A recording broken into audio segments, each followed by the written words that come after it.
to the 2020 SCAD ATVfest. I think that deserves some applause, right? All right, now in its 8th year, this festival proudly celebrates accomplishments in television, arts, and sciences. My name is Nick Frazier. I'm a film and media major here and a business management and entrepreneurship minor here at SCAD Atlanta. And I'm very happy to be presenting to you this panel discussion called Into the Stream. This discussion will be moderated by our distinguished expert in residence, Frank Radice. If you could please join me in welcoming him to the stage. Thanks, Nick. That's a great grouping of majors, film and business, because that's really what it's all about these days. This is a real privilege for me since this is the 8th year that I've done the ATVfest, so the very first year up to now. And every year I've had an opportunity to meet some great students and to bring some terrific people in to talk about what's going on in the industry right now. And I don't think that there's too many topics that are much hotter than the topic of streaming. About every 10 years or so, there's a seismic change in the industry.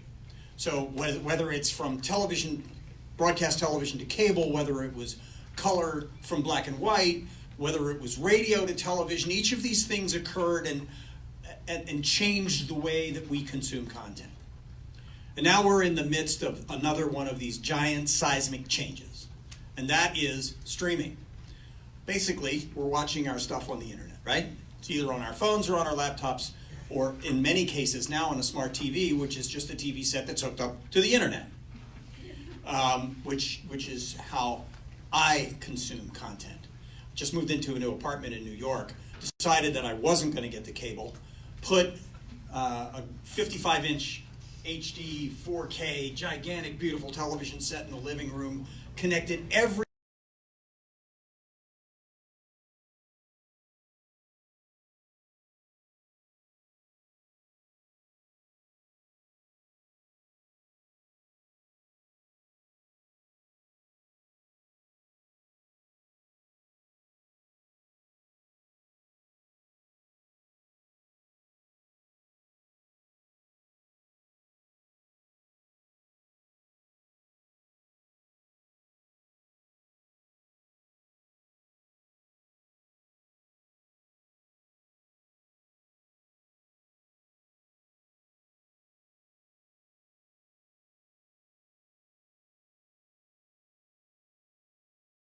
these guys aren't.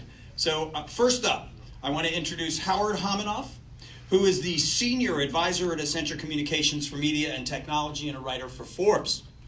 Come on up and join us, Howard. And then I would like to introduce Jill Hotchkiss, Vice President Creative Marketing for Disney Channels.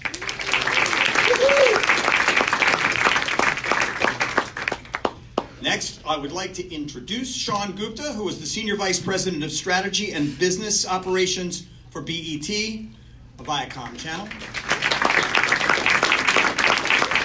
And last but not least, Paul Hamm, who is the Chief Executive Officer of Endavo Media. We'll tell you what that is in a minute because it's really important in the scheme of the conversation. And who is also part of a new studio here in Atlanta called Areu Brothers Studio, which is the studio that was previously owned by Tyler Perry, who then, obviously you guys must know this, moved on, built a brand new studio here, leaving this great facility which the Areu brothers have bought. Someday, go and read about these two brothers. They are a fascinating story. Let's start with Howard. Howard's been writing a lot lately, so I'd say maybe for about the last year, about this whole streaming wars story. I hate to say wars, but I think there's some truth to that. Tell me a little bit about where we are right now in this whole streaming scheme of things. Okay. By the way, first of all, thank you, Frank, and thank you to SCAD for having us here today. This really it's an incredible environment. So for you students, it's a lucky place to be.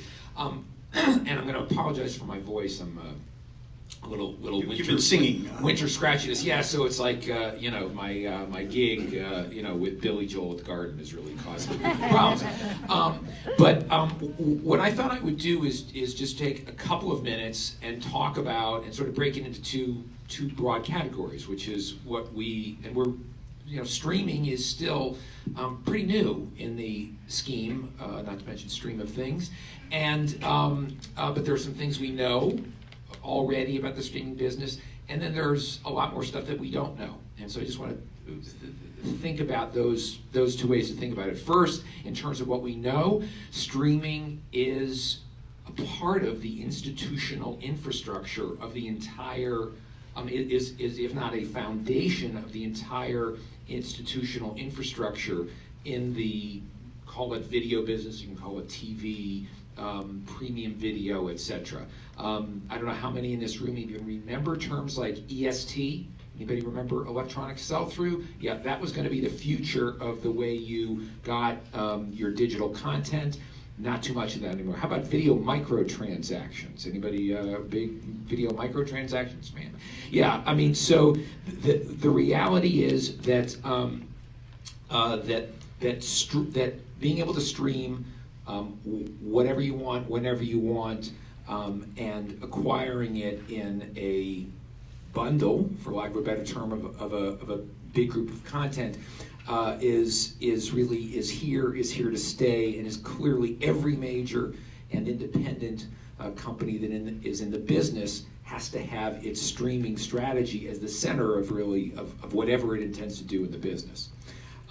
The second is that if we haven't killed it yet, we should probably kill the phrase Netflix killer. Because for years it's been whichever comes along, this is going to be the Netflix killer. And nobody's killing Netflix. I mean, if you haven't noticed. So there's 167 million subscribers worldwide. There's 60 million subscribers in the US alone. I do believe that Netflix has some real-world financial business challenges. They have a huge amount of debt. They spend an enormous amount of content, which if you look at any of you, where's our business major over here? If you're studying business, that's not sustainable forever to spend as much and to not take in as much money. But that said, Netflix as a product, as a platform, is not going away, whatever its, however it may morph its shape inside of the streaming world. Sorry, I need to apparently use my Face ID to get back to my phone here. The third in what we know is that the traditional forms of content, as much as things change and innovate, continue to endure. I look at my own children and how they've grown up, and they still love to see movies. They love animation, reality TV shows, comedies, dramas, etc. They don't want to watch it when the networks tell them when to watch it, but the form of storytelling, or the forms of storytelling that have endured for a long time, continue to endure and thrive in the streaming world. And the last point I would make about what we know already, and this is not a plug, okay, it's a plug, which is my Forbes piece that I wrote about this week, is that the term direct-to-consumer, which is Disney Plus and BET Plus and many of the other services we'll talk about, direct-to-consumer doesn't mean going it alone. That we're in a world where building partnerships with mobile carriers, with smaller bundle, with existing cable operators, with other media companies, with other forms of, with connected TV devices like Roku and Amazon, etc., are all critical to your pathway to the consumer. So direct is important, but doesn't mean you're on your own. And what we don't know? Just a couple things. We don't know what, if any, is the limit for consumers on what they will subscribe to in the streaming world. There was a report from Deloitte a little over a year ago, one of Accenture's competitors, I'll note, and they were wrong on this, so I guess that's why I can quote them, that the public was never going to accept more than 2.8 subscriptions per family or per person. I think we're already honestly past that in terms of anecdotally what we see. Disney Plus comes in a world where there's already Netflix and already Hulu and already Amazon Prime and already CBS Access, etc. And they now are in the range of 25 million subscribers. And so there is a capacity for consumption of a lot of content, and I think we don't know what the limits of that is going to be. What business models will emerge triumphant? We're trying a lot of different things, but the mix of what will subscribers pay for, how much advertising do we need, and will the public be willing to support? Does e-commerce have a big role to play in this? I think are all unknowns. How are we going to support, we were talking about at the last panel, right? There's the incredible amount of production that goes on, and Atlanta is a great example of a place in which production has exploded. Do we have a business model or business models to sustain that kind of level of production? If the multi-channel video world, the traditional one goes away. And finally, and probably not the focus of our discussion today, but just something I find very interesting is an unknown, is that the traditional multi-channel video world has come to rely more and more on live sports as kind of the center of its business in terms of ratings, in terms of sub fees, in terms of the overall promotional vehicle for that business. And I just wonder, again, as that world begins to shrink, and as sports becomes more challenged with so many, in so many ways with its expense, how long is that possibly sustainable? So that may be more than the 3 minutes you allotted me, Frank. Sorry. I was just going to say thank you all very much. It's been a great time. Dinner is served now across the hall. The idea that broadcasting. Last year I did a panel where we talked about, is broadcasting dead? Is television dead? And Jill and I were talking about this at lunch or breakfast this morning about, no, television's not dead. It's just the content is being consumed differently. We'll talk about that in a second. But what I want to talk to you about immediately is, look, Disney is arguably one of the largest companies in the world. It's certainly one of the most powerful content creators and providers of material. Why did Disney decide, when it decided, to make this jump into the stream? I think that's a really good question, and I think that, again, I'm on the Disney Channel side. Just so everyone is clear, we produce the marketing content for Disney Plus. I work with Disney Plus, but not for Disney Plus. So that's a good question for them. But I would say that Netflix obviously was the content killer for us. So how do we stay competitive? How do we remain competitive? And so the conversations had started a long time ago, and I think it was just, what is the right time in the industry to do this? And so much work went into forming Disney Plus, 5,000 hours alone from Disney channels to populate Disney Plus. We need a lot of content to feed the beast. Netflix, like you were saying, it's just, they're out there buying, so you should all be in production because there's a tremendous need for it. And so I think it was just the right time for the company to, they had to move into something like this. And it's interesting because we're figuring out how to coincide or coexist with the Disney Plus world. Right, I still work on the cable side. I oversee the creative marketing for Disney Channel, Disney Junior, Disney XD, and then we act like a studio where Disney Channel produces shows, and then my team will work on the creative marketing for them. Was there a difference in the creative marketing strategy for something that you're marketing for the stream versus something that you market for the cable? So a question to all of you off that question. Anyone hear of High School Musical? Anyone watch the original movies? Yeah? Okay, great, awesome. So on Disney Plus, there's a show. I have young kids. It's good, it's all good. I watch them with my kids too. So there's a show on Disney Plus called High School Musical, the series. And we had to really figure out, how did we produce something that's going to interest all of you, because you are the OG fans. And we also, I have a 19-year-old, and when she heard we were doing this series, she said, "You're going to ruin my childhood. Why are you doing this?" I'm not doing it, I'm promoting it. But I watched the first episode and I was like, this is genius. And the show is amazing, created by this gentleman, Tim Federle, who's, again, a genius. So we really had to figure out, how do we not ruin all of your childhoods? And how do I entice someone who's 14 or 11 to 14 to really watch the show and love the show? So that was an interesting challenge. The creative is, we are very targeted, so we target to you, we target to kids, we target to families, we target to the music fan.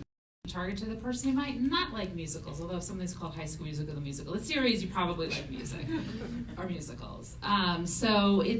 And then again, you're watching your content on your phone. So how are we producing, not for Frank's 100-inch screen television, which all of us should be so lucky to have, but how are we engaging you on your phone? So that's that's a different spin as well. When we're reviewing spots, we're looking at things on our phone or on a tablet, on our computer. So there's nuances there. Let's take a look at some of your work. Oh yeah, we can look at that first spot. So this is High School Musical, the musical series. I believe this is the musical cell. It's happening. 5, 6, 7, 8. The original songs you love. And new songs you'll fall in love with. Even if I woke up in my dreams, wouldn't mean anything. Now streaming.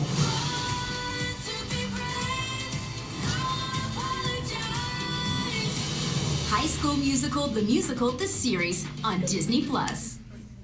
Good work, really nice. It makes me think about. Go ahead. If y'all haven't watched it, so I'm saying y'all from New York when I say y'all, it is. I don't know. We talked about that.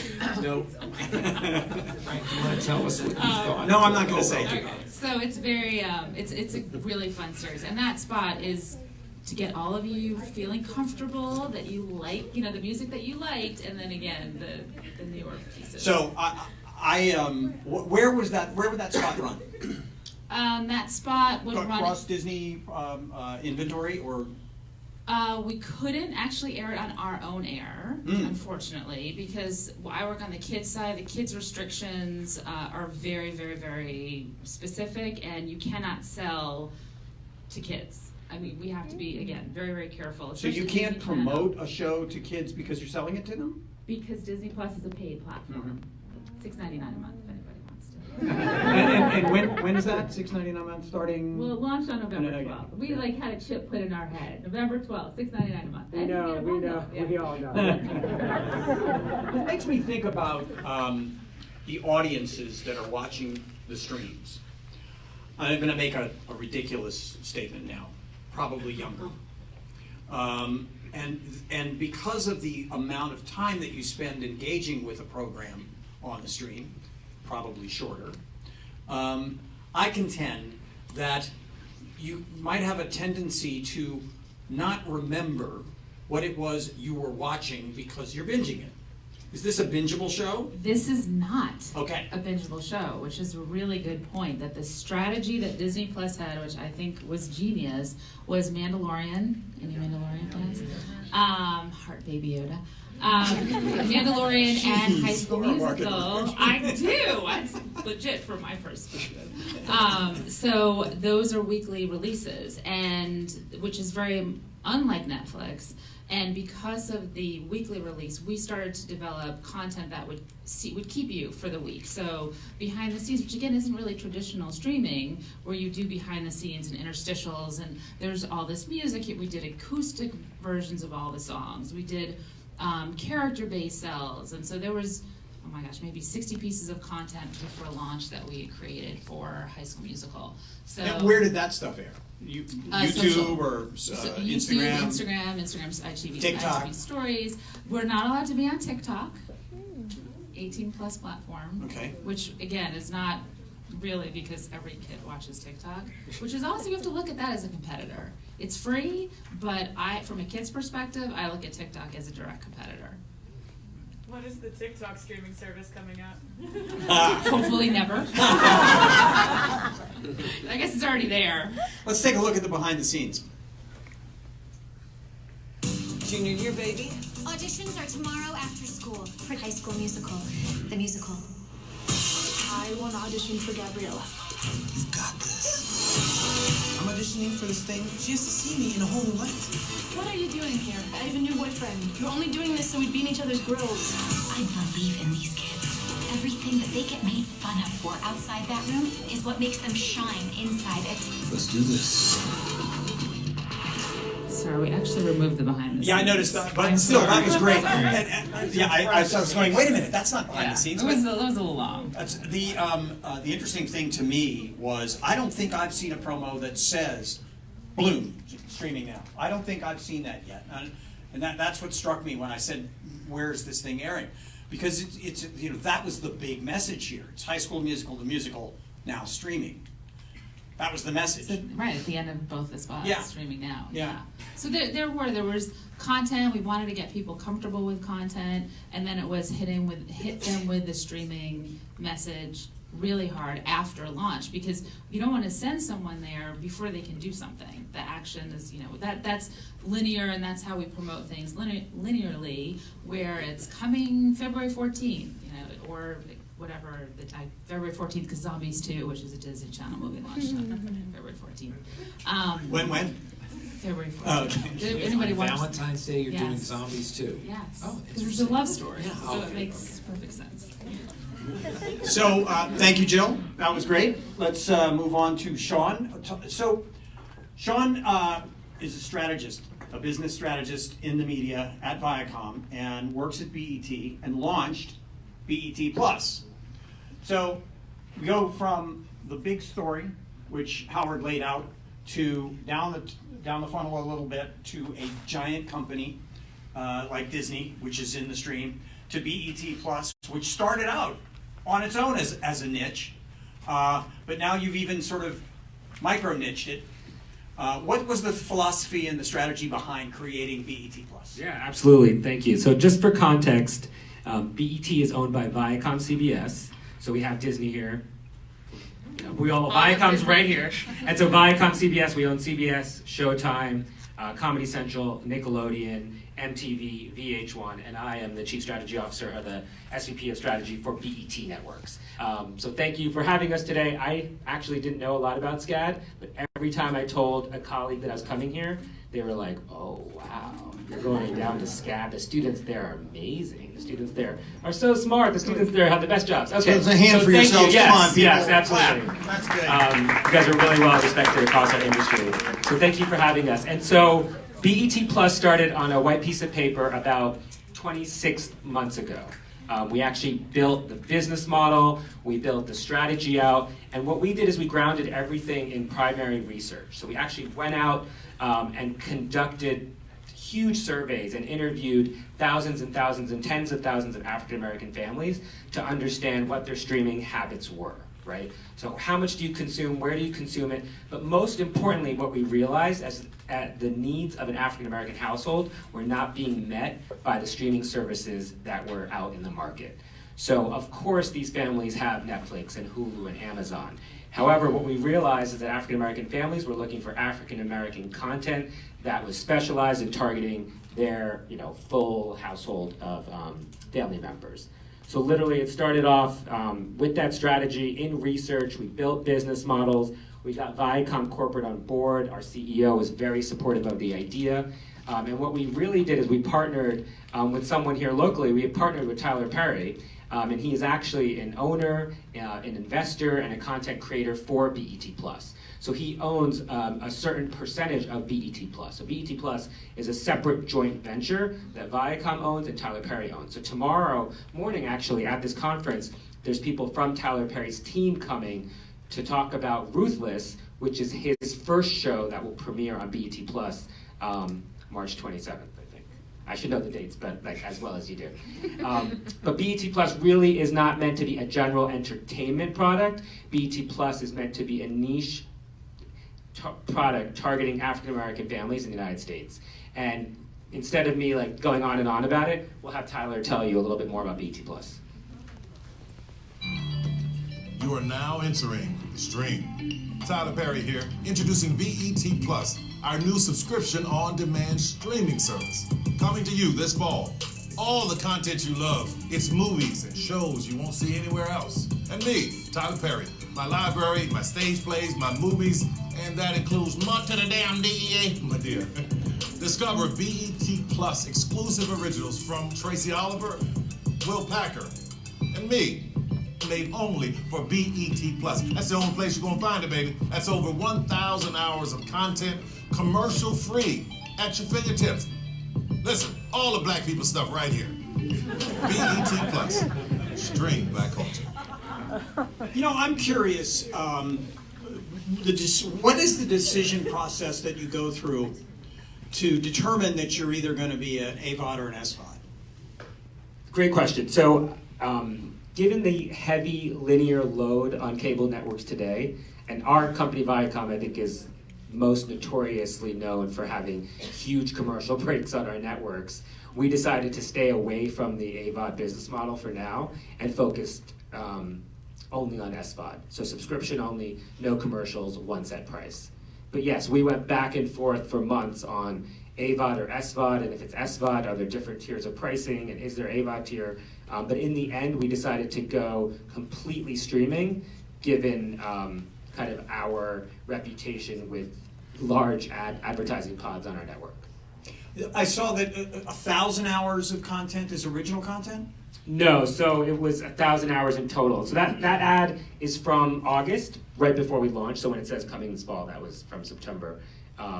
It was 1,000 hours in total. But four-pronged approach, right? So we have original programming, so really sexy shows like First Wives Club with Jill Scott. Will Packer made a show for us called Bigger. Both of those shows have done really well, and we're recently announced that we're renewing to season 2.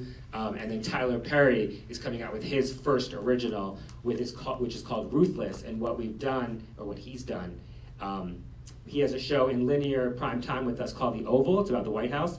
And there's a girl that gets kidnapped in episode 1. And Ruthless is a spin-off of The Oval. So you'll follow that girl from episode 1 now on streaming.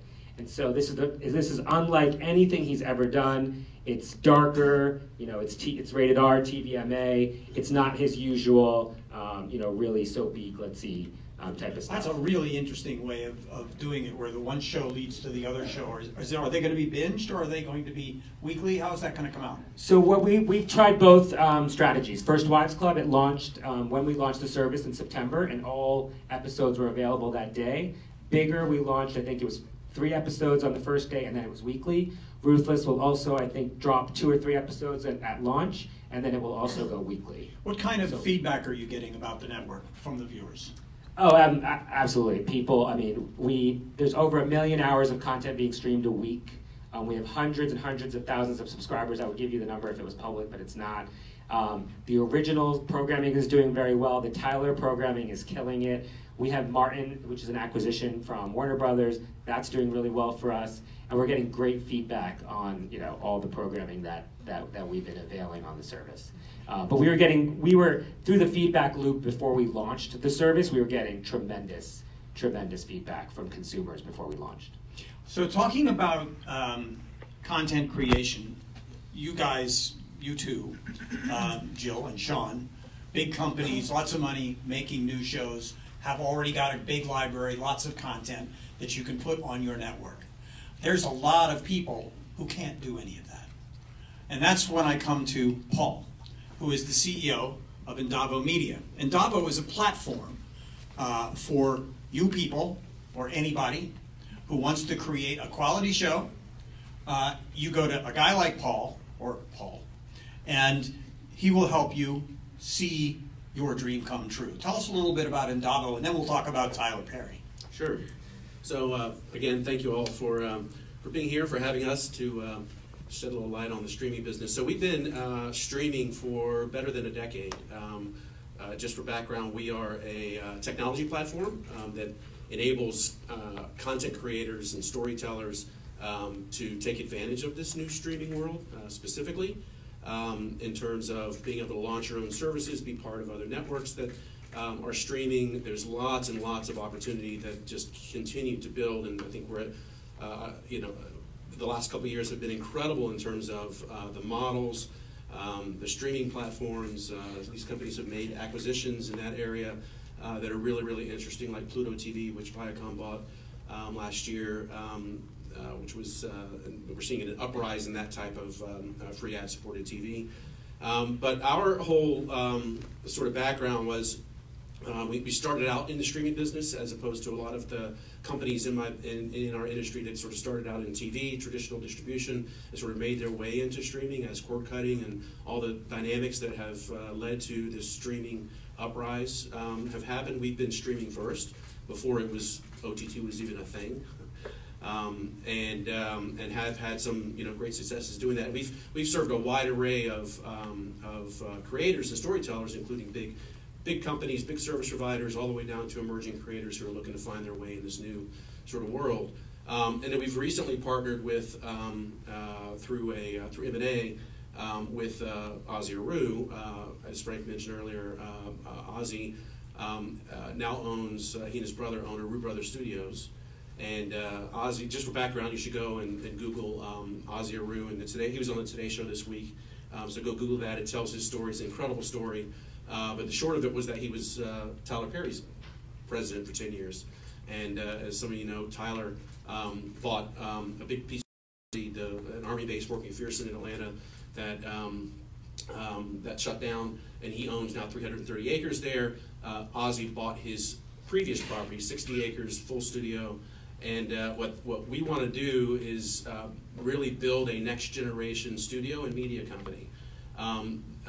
The models are changing, content production, storytelling, and that's sort of the biggest sort of message and idea that we want to get across is that this new world of streaming and being able to reach consumers directly and being able to get your story to an audience that appreciates and in some cases will pay for your story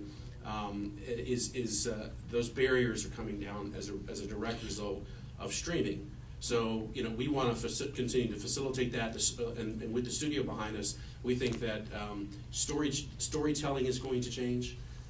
You're no longer bound to the traditional sort of 22-minute, 44-minute TV model. There are no real rules in this new streaming business, which means if you have a story to tell and have an audience to reach, then companies like ours can help you get there. And for those of you who live here in Atlanta, I think that just shows that there are big doors opening up for production. Totally. There's a lot of work down here. There was a story last week, I think in the New York Times, that also talked about how New York City, which has always been a production hub, but has increased, I think it was something like 33% of production in New York City, based entirely on this whole streaming model. So there's a lot going on in the streaming world. I think, by the way, one of the stories that you didn't get to tell, I'm going to tell a little bit of it, is Ozzie started out as a security guard at Warner Brothers, and as the Friends cast would come by, he would reach out and say hi to them, and then he ended up becoming the personal assistant for Jennifer Aniston and Brad Pitt. So when that ended, he became the personal assistant to Ellen and Portia. And so when that ended, he became the security head at Tyler Perry Studios. And so when that ended, Ozzie Areu calls him he becomes Ozzie's personal assistant. He becomes his executive assistant. Tyler calls him into the board meeting and basically announces that he's made Ozzie Areu his president. So there you go, people. That is a really good... His mantra is definitely, if you can dream, that you can do it. I want to let the audience ask some questions because I know that you guys have some things you want to ask these people, so raise your hands. Yes.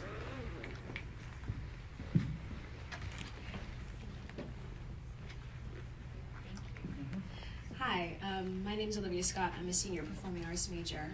I wanted to ask you guys a little bit about nostalgia because I know the streaming platforms, like with Disney, like they're rebooting like all these series that like we were obsessed with when we were kids, and like with BET, like I saw Coming to America on there. How do you balance original content and nostalgia? Do you feel like it kind of like hinders you or like inspires more creativity with your content? That was a great question, and I think with High School Musical, that was kind of the perfect answer to how does Disney engage everybody in this room and then bring along the new audience.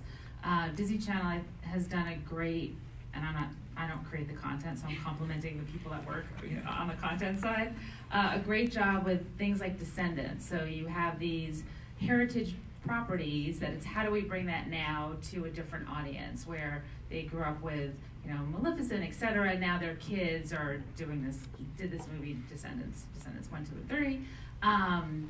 There are other things that will live on the streaming service, a reboot of Lizzie McGuire. Again, we have to be very careful because you don't want to shut out the audience that love that content. So how do we do a really good job and a really careful job of staying true to the heritage, but then going beyond it? Again, do you find that that both the parents and the kids are watching at the same time? It's definitely co-viewing. For High School Musical, something like that. I mean, the parents would be... I was thinking Lizzie McGuire, actually. Oh, well, it hasn't launched yet. Does your research tell you that that's what to expect? It goes back and forth. It depends. Like Lizzie McGuire, the age of you all who watched it is probably at the top end, 30-ish, and so their kids are a little too young. Mm-hmm. So again, it's how do you create something that the original fans are going to like, and that maybe not their kids, but other children will like it. Well, this makes me think about one of the great things about streaming is that you can come into it cold. Yes. And exactly. so I didn't watch any of these shows. I don't know any of that history. Wait, this is a good show. Let me go and watch it. But then you would have the old episodes up there also. Exactly. And that's what streaming enables you to do. If you haven't seen it, it's new to you. Exactly. So to support your thesis, at Viacom, right, they have Star Trek on CBS All Access, right? We have Twilight Zone on CBS All Access. But we talk about spin-offs and reboots every day. Yeah.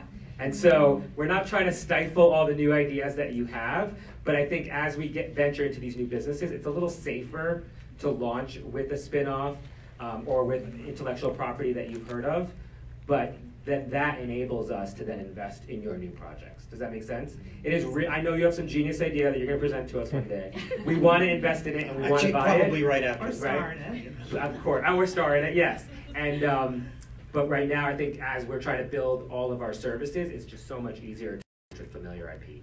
And you've seen reboots at Viacom. I mean, MTV is MTV now again because of Jersey Shore and 16 and Pregnant, all of it. So Mandalorian, I think, is a really good example as well because the story is not the Star Wars story that you know, and then they did a genius job of hiding the most important thing until the very end of that first episode. Spoiler alert, Baby Yoda. And then people now are so engaged with a completely different side of Star Wars than they ever had been before. So to me, as a consumer, that's fascinating to me. So how do you continue the heritage, but then bring along the brand new? And the top two shows on Netflix were Office and Friends, correct? Mm. yeah. But also, again, I think this is the second golden age of television. Someone recently called it the platinum age. So more and more projects will be invested in than ever before. But even the redos are where you guys are going to work. It's going to keep a lot of people busy. I've never seen production in America the way it is right now. Everyone is talking about it. And it seems like there are more people in our industry today than ever before. And look, I mean, there are so many, what do you call it, a reboot or, revisiting, reviving, etc. I think there's so much creativity inside of how different elements are juxtaposed.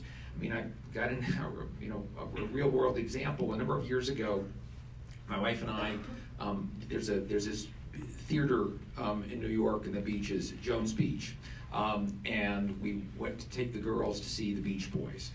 My girls, I was even pretty young for the Beach Boys, but we went to see the Beach Boys. They sort of indulged us to be willing to go. They were young teenagers at the time, and the Beach Boys come out, and my kids are kind of looking at their phones and sort of not that interested. And all of a sudden, I look over at them, and they're just snapping pictures like crazy when the Beach Boys come out. And I'm just thinking, well, how did they all of a sudden get into this?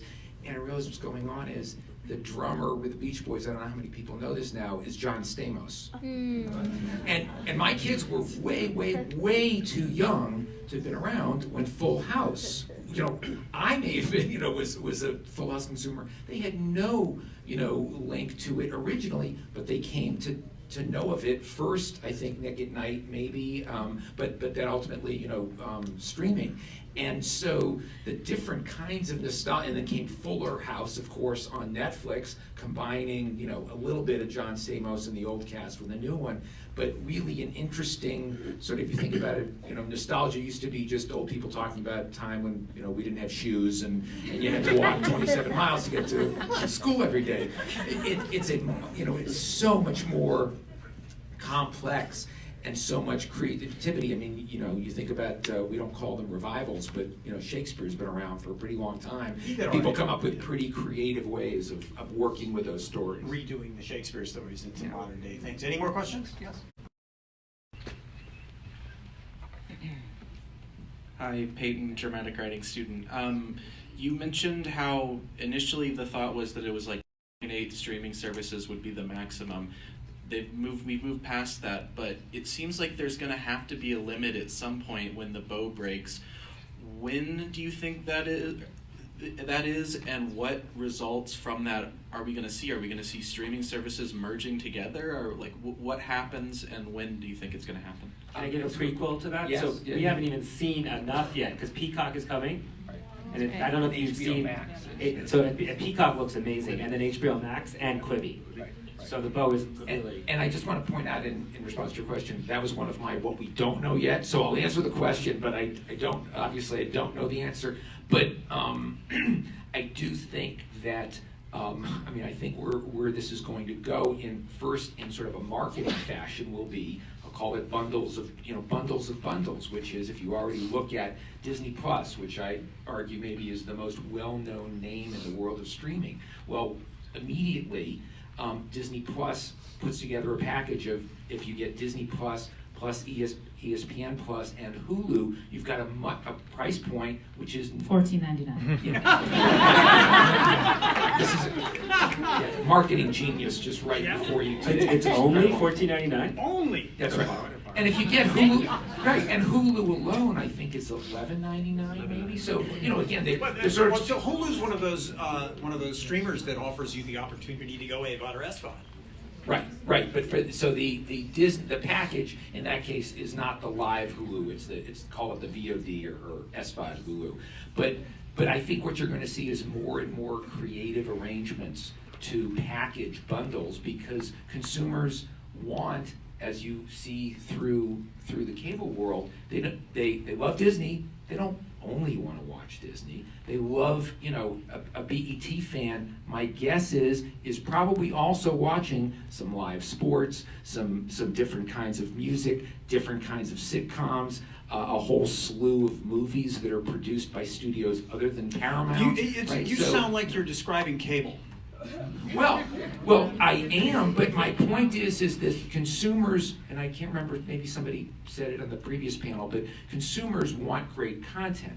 They don't generally care the brand of the company bringing them the content. Now, Disney, again, Disney is obviously a brand that means something, and BET to its audience absolutely means something. But I don't think anybody cares that Once Upon a Time in Hollywood is produced by Sony, as opposed to whether it's produced by Warner Brothers or by frankly by if it was from Disney.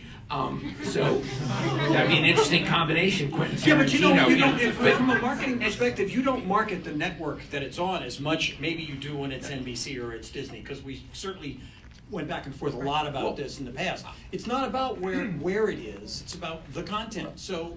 Well, I think it raises the question of, and Jill, interested to hear you on this. What is a brand in the streaming world? Like, we grew up, and the brand was, primarily was the network. Yeah. Even you think about, you mentioned The Office and brand Friends. is the show today.